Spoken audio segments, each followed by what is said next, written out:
Another story all new right now on the night team. Why you may not be thinking about the 2026 election season right now.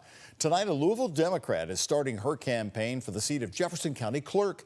That powerful position has been held by longtime Republican incumbent Bobbie Holsclaw. WHS 11 Team's Jose Alonso is here with me now to tell us why she's campaigning so early and what Republicans think about this move. They're, I guess, hoping to get a head start. Jose.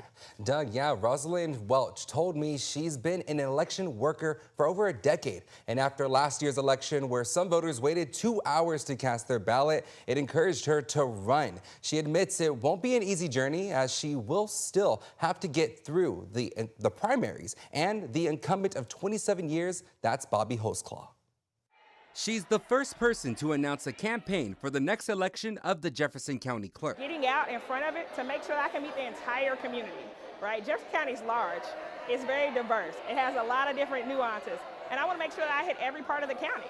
And that takes more than just jumping in the race in January. Democrat Rosalind Welch trying to recapture the important office that's been held by Republicans for 36 years. I've tried to renew my plates several times. The long waits, the issues, getting specialty license plates, etc.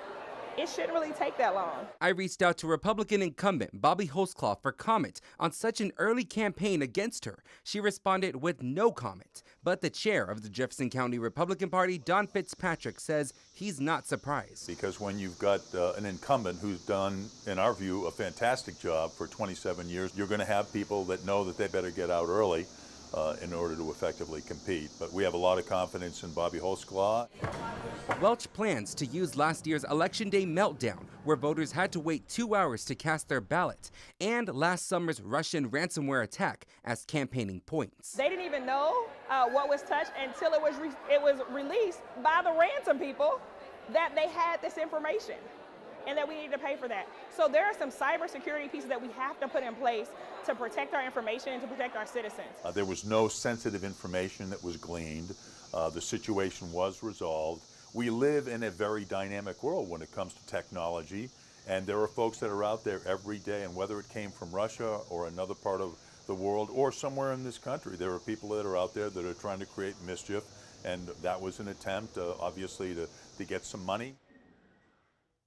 Another question I asked both parties was if either of them are betting on if Holsclaw will potentially retire. Welch says if she decides to run, she would love to have a conversation with Holsclaw about what's best for the county. Fitzpatrick says there's no talks about anyone wanting to challenge her, but if Holsclaw chooses to continue to run again, they're in full support. Reporting in studio, Jose Alonso, WHAS 11 Night Team, on your side.